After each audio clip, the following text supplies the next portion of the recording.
is we need to do this other one before it.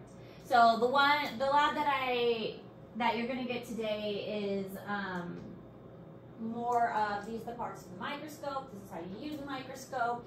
You're still going to learn how to do a wet mount slide. Only this one, it's called an E-lab, and it's teaching you how to, the microscope goes this way, this is how you focus, these are what the different parts are and things like that. So it's more of an exploration lab, and I think it'll be very beneficial to you.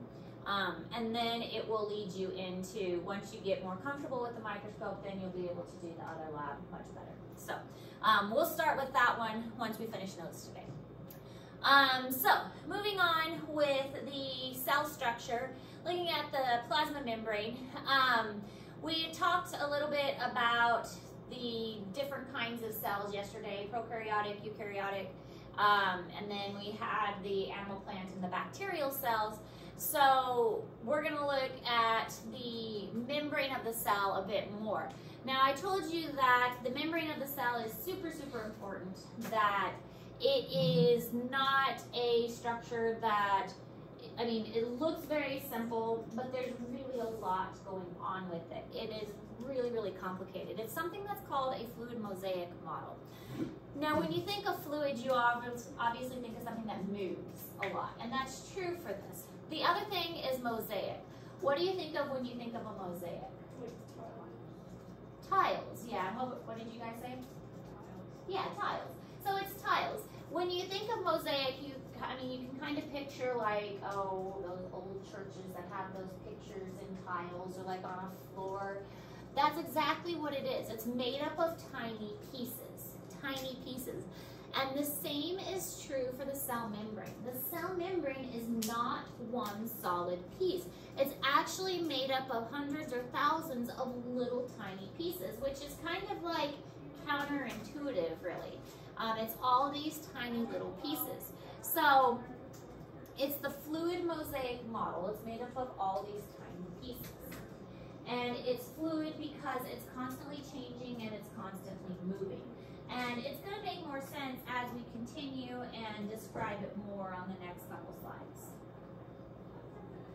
So it's got all these other things in it as well. It's got cholesterol, proteins, things called glycoproteins and glycolipids. It's not just one thing in this membrane. It's got a lot going on.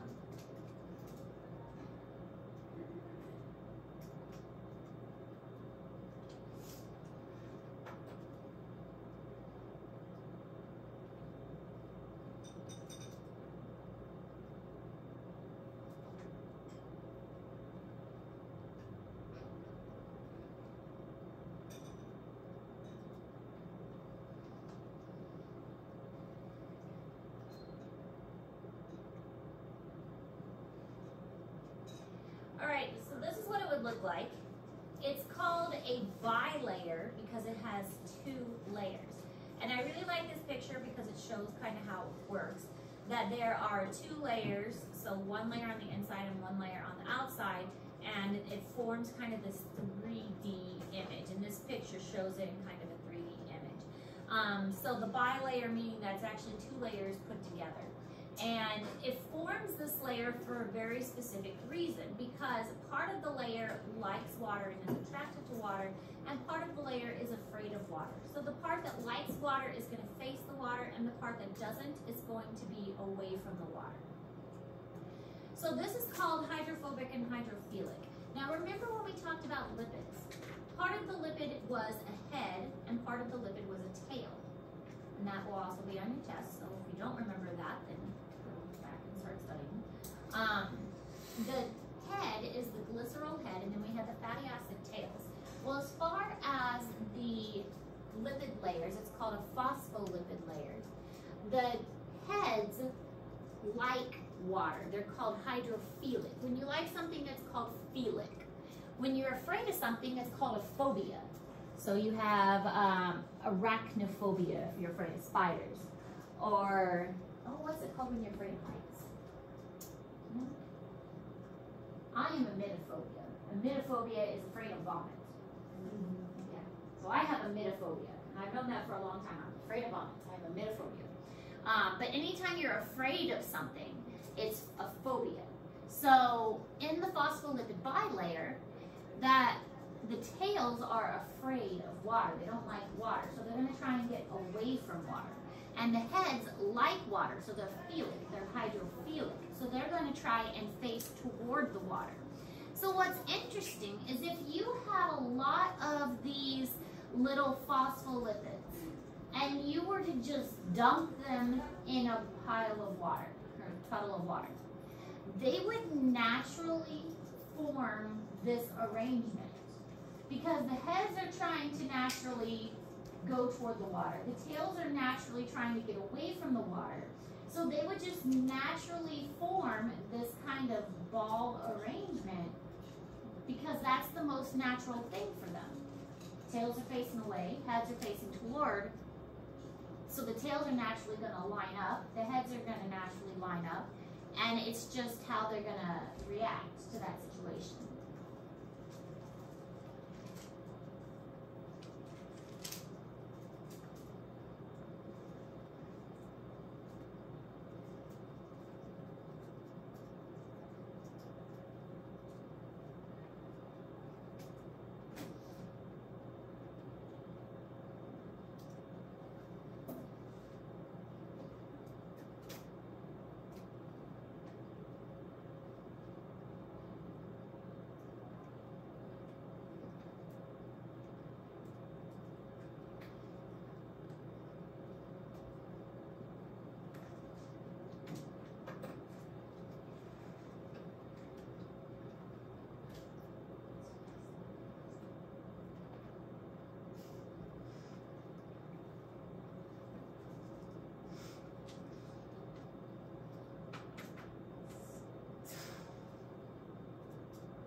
Okay, so here we can see how this is working.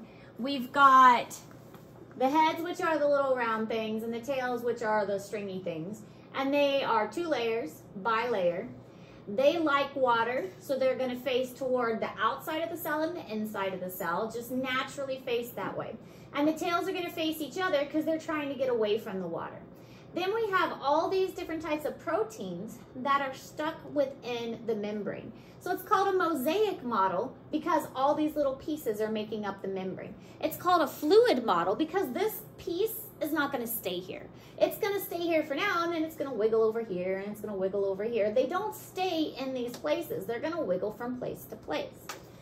And this is what this is showing over here. So we have this cell and this cell with this dark green piece and this dark green piece. If you were to merge them together and merge their cellular membranes together, eventually it's going to be all mixed up because it's fluid. They are not stuck in this position forever. Eventually, they're going to migrate all over and be mixed up. So it's a fluid mosaic model because it's mosaic, it's made of many pieces, and it's fluid because they're constantly shifting. Does that make sense? All right, now there are other kinds of proteins that are stuck within that membrane that allow them to attach together. We have adhesion, recognition, receptor, and transport proteins. So all of these proteins are part of the membrane that allow the membrane to basically like associate with the cells that are around it. So the adhesion ones help it to stick to the cells that are near it. It's like this is a protein that's going to help it stick to the other cells.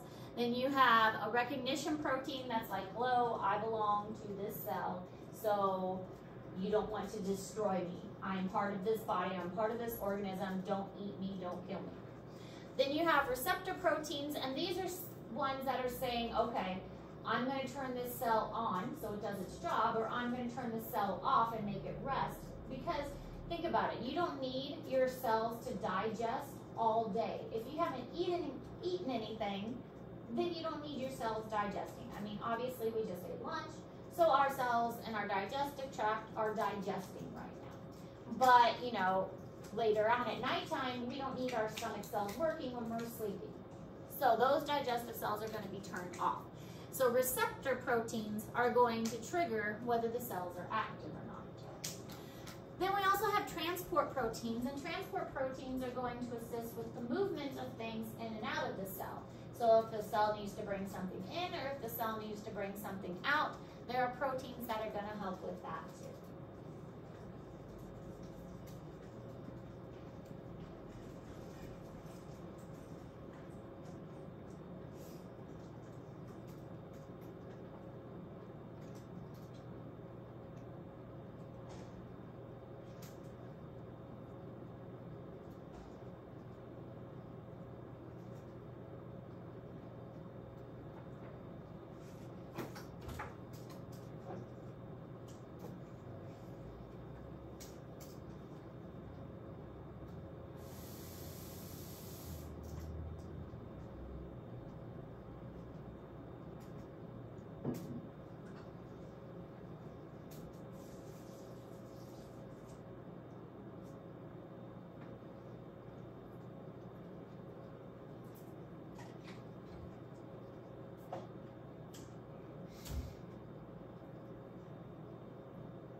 Okay, so this shows many different proteins that are spanning the membrane. So you have some that go all the way across the membrane, some that are just on one surface or the other. Again, just many different kinds. In fact, there are more proteins that are on the membrane. Most of the membrane is actually made up of proteins more so than the actual phospholipids. So, you don't have to write this down, but because nothing's in red. But the prokaryotic cell is different overall than the eukaryotic cell. Now again, there's a lot of things that are the same. As we mentioned yesterday, all cells have cytoplasm, all cells have a cell membrane, all cells have DNA. Ribosomes are another thing that most cells have, but after that, it gets a little sketchy that prokaryotic cells and eukaryotic cells have a lot of differences. So we're going to focus on the prokaryotic cell first, and then we're going to spend a lot more time on the eukaryotic cells. So prokaryotic cells are mostly only bacteria. And as we learned when we talked about classification, there are two types of bacteria. There's eubacteria and archaeobacteria. Eubacteria are most of the bacteria that we know about, like E. coli and streptococcus, which is strep that you get when you get strep throat. So those are most of the bacteria that we encounter on a daily basis. There's good bacteria and bad bacteria. If you ever take a probiotic, those are good bacteria that you're putting in your stomach. Archaeobacteria, they're just weird. They're the ones that live in those weird conditions, like really hot places, really acidic places, really salty places, things like that. But their cells are very,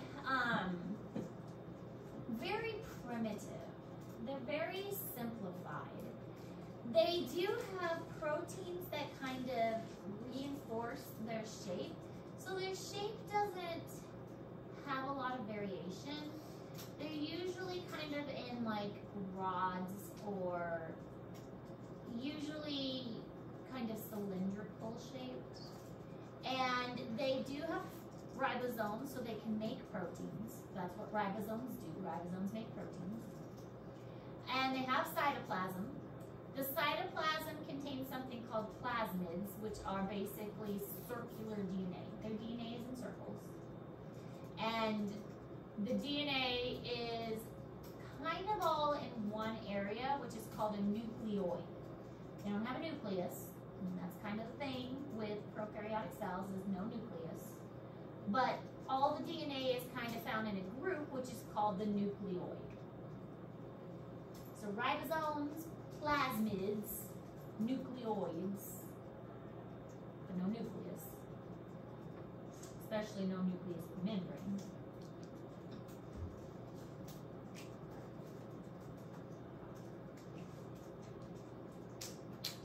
Cell membrane.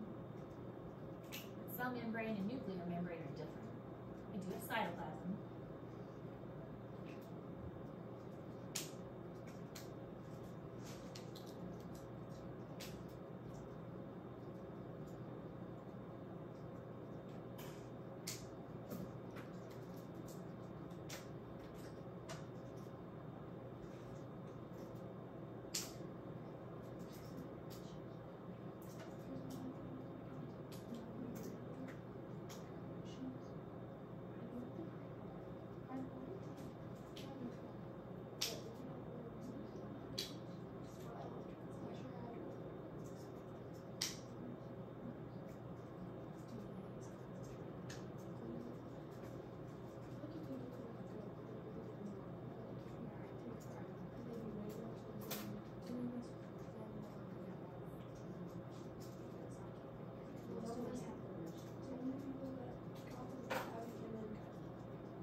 I guess you should look for different. I just need higher painting because I've never had to. Plus, they got like tissues. Yeah, I want better. I like them. I do like the tissues. I like the gray ones. Or even the red color. Yeah. That same shoe, but in like the red color or like white color. Okay, so other things about a prokaryotic cell is they do have a cell wall, and the cell wall is protective and difficult to break down. This is important for many bacteria. It's how they help them to survive, and bacteria need to be able to survive some harsh conditions sometimes, and so the cell wall helps them with that. Some of them are going to have a some of them are going to have a slime layer or a capsule to surround the cell wall, and again, a form of protection. They're going to live in harsh conditions. They're going to live in weird conditions, and so that slime layer and that capsule are going to help them in those harsh and weird conditions. Your digestive tract isn't the most, normal place for a lot of organisms to live. So having a capsule or a slime layer is going to be helpful for them. Pili are protein filaments that come out of the surface they look like little sharp projections, and these are going to basically be like attachments that allow them to attach to different surfaces. So allow them to kind of anchor themselves. Then many of them will have a flagella, and we've already mentioned that a flagella is like a whip-like tail that allows them to move. Not all of them, but a lot of them will have it.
Okay, so this is a basic prokaryotic cell. I believe you have a picture of it in Google Classroom. So it shows the capsule, the flagella, the cytoplasm, the nucleoid, and the cell membrane, the basic structures that we talked about. Oh, this is the one that's in Google Classroom. But again, the basic structures that we talked about. Now, sometimes you get something called a biofilm. That's always interesting. A biofilm is a community of bacteria that are living together. So a biofilm, do you ever get plaque on your teeth? It's the white stuff on your teeth at the end of the day. Yeah, that's a biofilm of bacteria. Isn't that fun? You scrape that off, and sometimes you get it on your tongue, like the white fuzziness on your tongue. It's a biofilm of bacteria. If your contact lenses get left on for too long, that's a biofilm of bacteria. The sliminess there. Basically, bacteria can accumulate pretty easily in places that are warm and moist. Warm, wet areas are breeding grounds for bacteria. So So any place that is warm and wet, you can pretty much bet that bacteria live there. That's why it's not safe to leave food out on a counter for very long, because warm, wet stuff, breeding ground for bacteria. Open wounds, that's why they get infected so easily if they're not treated, because warm, wet, breeding ground for bacteria. So yeah, bacteria love warm, wet places. What size did you get?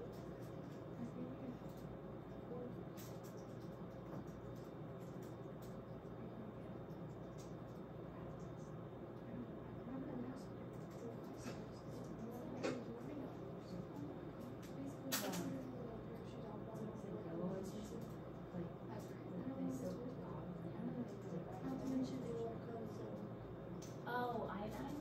If you have a big foot, if you have an 11.5 foot, it's only $77. Why? But you have a big foot. And if you have like a micro-sized foot, if you have a size, look how cheap it is.